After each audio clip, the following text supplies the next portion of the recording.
Yes! Yes! Get into it, babe. We are back. Hi.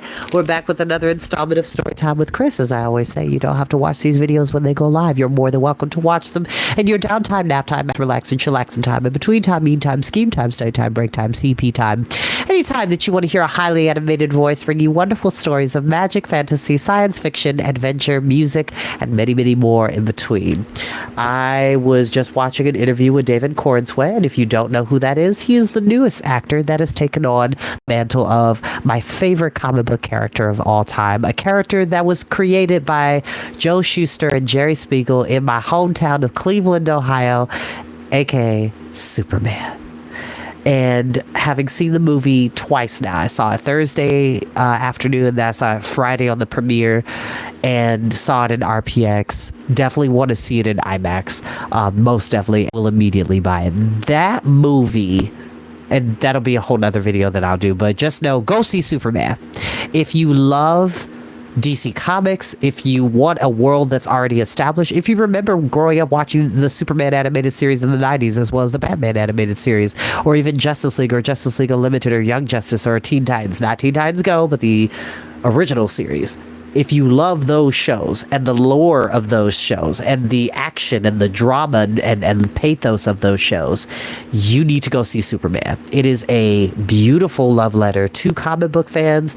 It is a movie that incentivizes for somebody who's just a casual movie watcher to go pick up the source material and go read a comic. This is not a movie that holds your hand about legacy characters that have been around. So if you haven't already done so, go see Superman. It is fantastic, and truthfully, I'll say that with full confidence, it is way better than anything Marvel's cinematic universe has put out.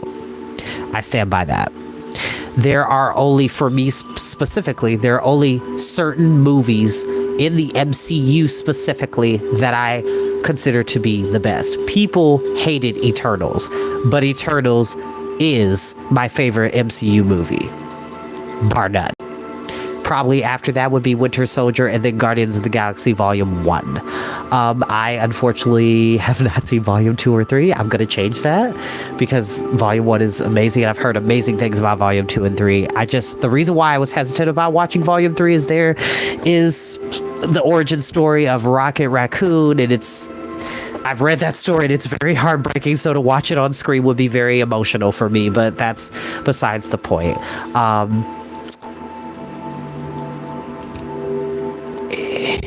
I'm trying to think of all my favorites. So the Ant-Man trilogy is amazing. All of the Thor movies, with the exception of Thor Ragnarok, out of the park, amazing. Captain America Winter Soldier. Civil War does not need to apply because that's not a Captain America story. It is a Marvel-wide event that they try to center very pathetically with these hodgepodge of characters that they had because they didn't have the rights to all of the necessary characters for such a large event. Any of the X-Men films, with the exception of Dark Phoenix, is amazing. Not X-Men 3 The Last Stand, but specifically X-Men Dark Phoenix. Everything else is great. But DC has the most Oscar winnings and nominations. They tend to create stories that are both gritty as well as powerfully potent, colorful, comic book aware and comic book accurate movies that do knock it out of the park. And let the numbers speak for themselves. They do make just as much money as Marvel movies, if not more so. And the only Marvel movie that has ever successfully been able to win Oscars back-to-back, ironically, features a black superhero. Black Panther Wakanda Forever. Those are the only two that have ever won multiple Oscars for their film. None of the other ones. That should tell you something. And no, Endgame did not deserve to win Best Picture of the Year. That's ridiculous. That is absolutely ridiculous. And I was in the theater seeing Infinity Saga and Endgame, and both the movies are great, but they're not Oscar worthy. There's a lack of maturity and seriousness in the writing, but that's another discussion for another day. We are back. I have another episode to do immediately after this with the Unicorn Chronicles by Bruce Colville because I had an incredibly busy week last week with work, so I unfortunately was not able to get to that. But the last time we were here with the Grey King, we're about to enter part 2, The Sleepers, which Will Stanton's quest as an old one, part one of that, find the object of power that they need for the light, which is the golden harp. And the golden harp is a device that is made of high magic, which is neither light nor dark, but it has the power to protect anyone and anything from either force and can repel any attack and can defend any being when it's being played. The second part of that quest is to find the Sleepers. The Sleepers are a group of knights from the Middle Ages, from the Dark Age, of Welsh origin, who will be champions for the light to fight against the final clash of the Rising Dark. And so we also have that, and then unfortunately Bran, the Raven Boy, our albino friend that Will has made in Wales, his white sheepdog Caval has been shot in the chest by Caradoc Pritchard, who has accused Caval of attacking his sheep when in fact it was the king of the Milgwyn, which are the gray mystic foxes that live in the mountains of Wales. And so we're going to find out what happens next.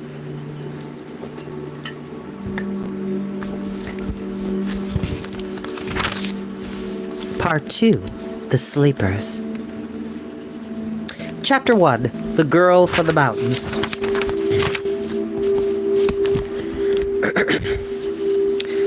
Will said, "Excuse me, Mr. Davis, is Bran home from school yet?" Owen Davis jerked upright. He had been bent over the engine of a tractor in one of the farm outhouses. His thin hair was ruffled and his face smeared with oil. "I'm sorry," Will said. "I made you jump." No, boy. That is all right. I was just a bit further away than this engine, I think." He made the quick apologetic grimace that seemed to be as near as he ever came to a smile. All the lines on his thin face seemed to lead nowhere, Will thought, no expression ever. "Bran is home, yes. I think you will find him in the house. Or up by..." His light, worried voice trailed away. Will said softly, "By Caval." They had buried the dog the evening before up on the lower slope of the mountain with a heavy stone over the grave to keep predators away. "Yes, I think so. Up there," Owen Davis said. Will wanted suddenly to say something, but the words were slippery. "Mr. Davis, I'm sorry about that. All of it. Yesterday. It was awful." "Well, yes now. Thank you." Owen Davis was embarrassed, flinching from the contact of emotion. He said, looking down into the tractor's engine, "It couldn't be helped. You could never tell when a dog may take it into his head to go for the sheep. It is 1 in a million, but it can happen. Even the best dog in the world." He looked up suddenly, and for once his eyes met Will's, though they seemed to be looking not at him, but beyond, into the future or the past. His voice came firmer, like that of a younger man. "I do think, mind you, that Caradoc Pritchard was very ready to shoot the dog. That is something very drastic, and not done normally to another man's creature, at any rate, not before his face. We were all there. It would have been nothing to catch Caval, and a sheep chaser can sometimes be given a home somewhere away from sheep without having to be killed. But I cannot say this to Bran, and nor must you either. It would not help him." His eyes flicked away again, and Will watched, fascinated and disturbed, as a bright echo of another time dropped away like a coat, left the familiar drab Owen Davis, with his humorless, slightly guilty air. "Well," Will said, "I think you are right, but no, I wouldn't mention that to Bran. I'll go and look for him now." "Yes," Owen Davis said eagerly, turning his anxious, helpless face to the hills. "Yes, you could help him, I believe." But Will knew as he trudged along the muddy lane, but that there was a small chance he, or anyone of the light, could comfort Bran. When he reached the edge of the valley where the lad began to climb, he saw very small and distant above him, halfway up the mountain, the figure of John Rowlands like a toy man. His 2 dogs, black and white specks, moved to and fro. Will looked irresolute at the place down the valley where Bran would be gone to earth, alone with his misery. Then on an instinct, he began to climb straight up through the bracken and gorse. John Rowlands might be a good person to talk to first. Nevertheless, it was Bran he saw first. He came upon him suddenly without expecting it. He was part way up the slope, panting hard as he stood on rising ground, and as he paused for breath, he raised his head. He saw there before him, sitting on a smoking On a rock, the familiar figure, dark jeans and sweater, white hair like a beacon, smoky glasses over the pale eyes. But the glasses were not visible now, nor the eyes, for Brad sat with his head bent down, immobile, even though Will knew he must have heard the noisy puffing of his approach. He said, "Hello, Brad." Brad raised his head slowly, but said nothing. Will said, "There was no dog like him, ever, anywhere." No, there wasn't. Brad said. His voice was small and husky. He sounded tired. Will cast about to find words of comfort, but his mind could not help but use the wisdom of an old one, and that was not the way to reach Brad. He said, "It was a man that killed him, Brad, but that is the price we have to pay for the freedom of men on the earth. That they can do the bad things as well as the good. There are shadows in the pattern as well as sunlight. Just as you once told me, Kaval was no ordinary dog. He was part of the long pattern, like the stars in the sea, and nobody could have played his part better. Nobody in the whole world." The valley was quiet under its brooding gray sky. Will heard only a song thrilling from a tree, the scattering voices of sheep on the slopes, the faint humming from the distant road of a passing car. Brad raised his head and took off his glasses. The tawny eyes were swollen and red-ribbed in his white face. He sat there hunched, knees bent up, arms dangling limp over them. "Go away," he said. "Go away. I wish I'd never had come here. I wish I'd never heard of the light and the dark, and your danged old Merriman and his rhyme. If I had your golden harp now, I'd throw it in the sea. And I'm not a part of your stupid quest anymore. I don't care what happens to it, and Kamal was never part of it either, or a part of your pretty pattern. He was my dog, and I loved him more than anything in the world. And now he's dead. Go away." The red-rimmed eyes stared cold and unwinking at Will for a long moment, and then Brad put back his smoky glasses and turned his head to look across the valley. It was a dismissal. Without a word, Will stood straight again and plodded on up the hill. Grief is something we all, as living beings, whether you are human or animal or plant, will all experience. Grief is, as Regina Hall put it, grief is love having nowhere else to go. It's love having nowhere else to go. What does that mean? It's a form of pain that we all experience, whether it's grief of losing a loved one or a pet, or being disappointed by someone not showing up in your life, or being constantly beset upon with disappointment. But grief is an emotion we all will experience, and we all need to accept. Because when we don't accept grief, it pulls us down. When in reality, it is there to lift us up, because it causes us to recognize the emotional significance that we probably normally wouldn't think about on a day-to-day basis of someone or something in our lives. And then when that thing or person is gone, it causes us to self-examine, to take stock of ourselves. And when you do it in the right way, grief can heal you.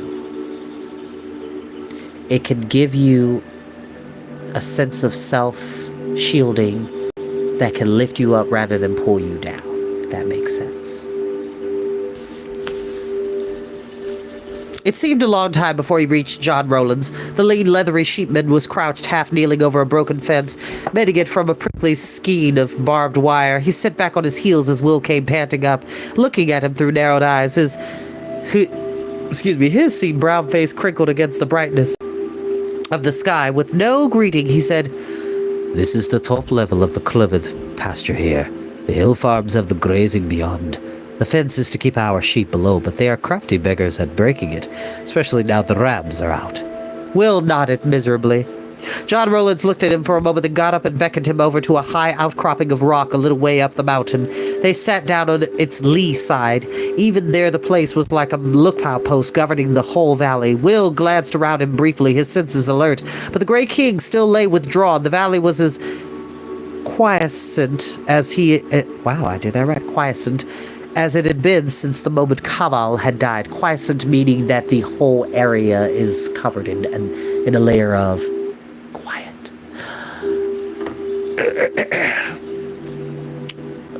So the lee side of a mountain or a rock is away from the wind, away from, like, it's, okay, so I'll use an example, because I'm thinking of The Secret of Nim, and that is a story that we will read in the future of Storytime with Chris at some point. It's one of my favorite books of all time, and one of my favorite animated movies of all time. The proper title is Mrs. Frisbee and the Rats of Nim, and then the movie is called The Secret of Nim. For copyright reasons, they had to change the title. So, you see this microphone? Right here at the base of this microphone, considering that the top of it is covering, and it's, let's say, Archimedes is a small little house. This area is the lee of the stone. The lee of the stone is an area with which a mountain or hill or rock-facing material covers an area from wind and rain and whatnot. It's out of the way of the wind.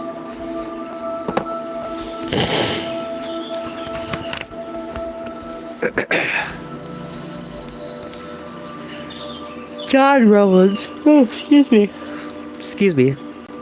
There is the rest of the fence to check, but I am ready for a break. I have a thermos here. Would you like a mouthful of tea, Will? He gave him the thermos top brimming with bitter brown tea. Will surprised himself by drinking thirstily. When he had finished, John Rollins said softly, "Do you know you were sitting near Katvan's Way here?" Will looked at him sharply. It was not the look of an 11-year-old, and he did not trouble to disguise the fact. "Yes," he said. "Of course I did. And you knew that I knew, and that's why you mentioned it." John Rollins sighed and poured himself some tea. "I dare say," he said in a curious tone that had envy in it, "you could now walk blindfold all the way to Tevend, to Machlineth, over the hills on Katvan's Way, even though you have never been to this country before." Will pushed back his straight brown hair, damp on his forehead from the climbing. "The old ways are all over Britain," he said, "and we can follow one anywhere once we have found it. Yes." He looked out across the valley. "It was Brad's dog who found it for me up here in the beginning," he said sadly. John Rollins pushed back his cloth cap, scratched his head, and pulled it forward again. "I have heard of you people," he said, "all my life on and off, though not so much these days. More when I was a boy. I even used to think I'd met one of you once when I was very young, though I dare say it was only a dream. And now I've been thinking about the way the dog died, and I've talked a bit to young Bran." He broke off, and Will looked nervously to see what he might say next, but did not choose to use his art to find out. "And I think, Will Stanton," said the sheepman, "that I ought to be helping you in any way that you might need, but I do not want to know what you are doing. I do not want you to explain it to me at all." Will felt suddenly as if the sun had burst out. "Thank you," he said. The smaller of John Rollins' dogs, Tip, came quietly over and sat down at his feet, and he rubbed the silky ears. John Rollins looked down over the bracken brown slope. Will's gaze followed his. Just above the blackened land where the fire had grazed, they could see the tiny figure that was Brad sitting hunched with his back to them, his white head propped on his knees. "This is a very bad time for Bran Davis," the shepherd said. "I'm glad he talked to you," Will said bleakly. "He wouldn't talk to me. Not that I blame him. He'll be so lonely without Kaval. I mean, Mr. Davis is nice, but not exactly. Not having a mother, too, that makes it worse." "Bran never knew his mother." John Rollins said he was too small. Will said curiously, "What was she like?" That's better. Rollins drank his tea, shook the cup dry, and screwed it back on the flask. "Her name was Gwen," he said. He held the flask absentmindedly in his hand, looking past into his memory. "She was one of the prettiest things you'll ever see. Small, with a clear, fair skin and black hair and blue eyes like Speedwell, and a smiling light in her face that was like music. But she was a strange, wild girl, too. Out of the mountains she came, and never would tell where she came from or how." He turned abruptly and looked at Will, and with the dark eyes that seemed always to be narrowed against fierce weather. "I should have thought," he said with sudden belligerence, "that being what you are, you would know all about Bran." Will said gently, I don't know anything about Brand except what he has told me.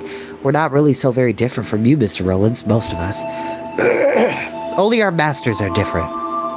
We do know many things, but they are not things that intrude on the lives of men, in that we are like anyone else.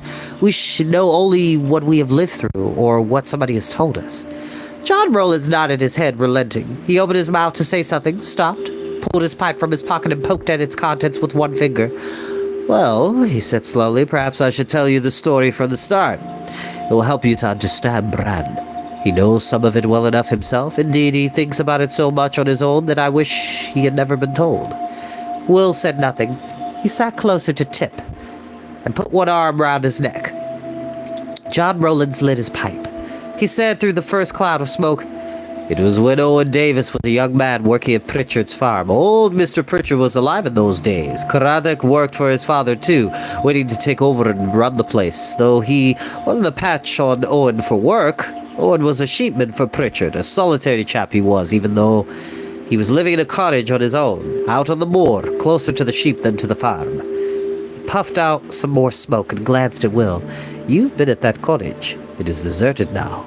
Nobody's lived there for years. That place? Where you left the sheep after... startled Will. Will saw again in his mind the figure of John Rollins staggering into the little empty stone house in the bracken with the wounded sheep draped over his shoulders and blood from its fleece on his neck. The little house from which, when they had come back half an hour later, the hurt sheep had vanished without any trace. That place, yes. And one wild night, in the winter with rain and a north wind blowing, there was a knocking on Owen's door. It was a girl out of nowhere, half frozen with walking through the storm and worn out from carrying a baby. Her baby? John Rollins looked out at the mountain and Brand's hunched figure, sitting lonely on his rock. A sturdy little the baby was, just a few months old. She had him in a kind of sling on her back. The only strange thing about him, Owen saw, was that he had no color in him. White face, white hair, white eyebrows, very old tawny eyes like the eyes of an owl. Will said slowly, I see. Owen took the girl in, John Rollins said. He got her back to life gradually, with much care, that night and the day after, and the baby too, though babies are tough creatures, and he was not in such a bad way. And before 24 hours was even gone, Owen Davis was more in love with that strange, beautiful girl than I had ever seen a man love a woman. He had never loved anyone much before. Very shy was Owen. It was like a dam bursting. With a man like that, it is dangerous. When at last he loves, he gives all his heart without care or thinking, and he may never go back to him for the rest of his life. He stopped for a moment, compassion softening his weather-lined face, and sat in silence. Then he said, Well, there they were then. The next day, Owen set off to the sheep, leaving the girl to rest in the cottage. On the way home, he stopped at my house on Clivet here to get some milk for the baby. We'd always been friends since he was a boy, even though I am older. I was not there, but my wife was, and he told her about Gwen and the baby. My bloodfriend has a warm heart and a good ear. She said he was like a man on fire, glowing. He had to tell somebody. Far down in the lower slope, Brad got up from his rock and began roaming aimlessly through the bracken, peering about as though he were looking for something. When Owen came back to his cottage, John Rollins said, he heard screaming. He had never heard a woman scream before, and there was a strange dog outside the door, Karadek Pritchard's dog. Owen went into the house like a wire snapping, and he found the girl struggling with Karadek. He had come looking to see why Owen had not been at work the day before, had Karadek, and found Gwen there instead, and had decided in his dirty way that she might be a light woman and easy for him to take if he fancied her. John Rollins leaned deliberately to one side and spat into the grass. Excuse me, Will, he said. That is how I feel when my mouth has been talking about Karadek Pritchard. What happened? What did he do? Will was lost in wonder at the mist of romance surrounding dim, ordinary Owen Davis. Owen? He went mad. He was never been a fighter, but he threw Karadek out of the door and went after him, and he broke his nose and knocked out 2 of his teeth. Then he arrived, and a good thing I did, and he would have killed the man.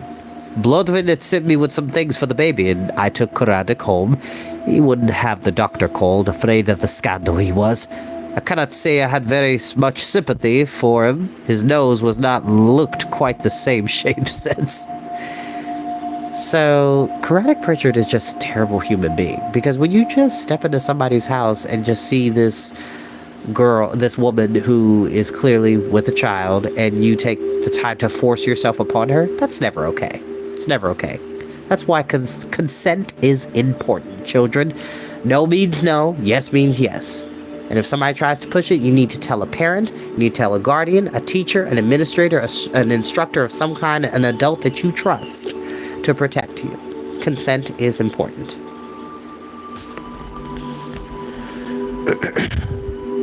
He glanced down the slope again. Bran's white head was still bent over the ground as he moved slowly, meaninglessly to and fro. Bran may be glad of your company soon, Will. There's not much more to tell, really. One more day and one more night the girl Gwyn stayed with Owen in the cottage, and he asked her to marry him. He was such a happy man, the light shone out of him. We saw them for part of that day, and she seemed just as joyful, too. But then, just about dawn on the next morning, the fourth day, Owen was wakened by the baby's crying. Gwyn was not there. She had vanished. No one knew where she had gone. She never came back. Will said, Bran told me she died. Bran knows she disappeared, John Rowland said, but perhaps it was more comfortable to believe that your mother died than to think of her running away and leaving you without a second thought. That's what she did. Just disappeared and left the baby behind? John Rowlands nodded. And a note. It said, his name is Bran. Thank you, Owen Davis. And that was all. Wherever she went, she has never been seen or heard of since, nor will she ever be. Owen came to us with the baby that morning. He was out of his head, crazy with losing Gwen. He went up into the hills and did not come down for 3 days. Looking for her, you see. People heard him calling, Gwenny! Gwenny! Bloodfin and Mrs. Evans, your auntie, looked after Bran between them. A good baby he was. Old man Pritchard gave Owen the sack, of course. About that time, your Uncle David lost a man. So he took Owen on, and Owen moved to the cottage on Clivid, where he lives now. And he brought Bran up as his son, Will said.